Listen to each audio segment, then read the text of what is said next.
સૌથી જૂના વેરા છે, સૌથી જૂના લાઇટ બિલ છે, આવકના દાખલા છે, જે સરકારશ્રી દ્વારા કાઢવામાં આપેલા જે તે સમયના તમામ ડોક્યુમેન્ટ સાથે લઈ આવે છે.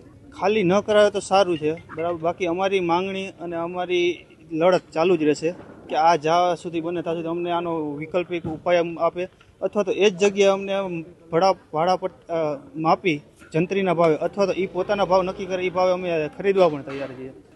4,500થી વધારે મકાન દુકાનોને લઈને નોટિસ આપેલી છે અને એમાં રહેતા વસવાટોની ગણતરી કરીએ તો 35,000થી 40,000 પરિવારો રહે છે.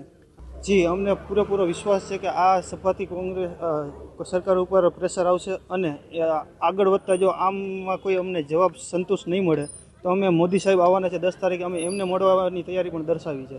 માંગણી પહેલી તો એ જ છે કે અમને આ ઘર છે, બરાબર, એને જંત્રી ભાવે અમને દસ્તાવેજ કરી આપવામાં, રેગ્યુલાઇઝ કરી આપવામાં આવે.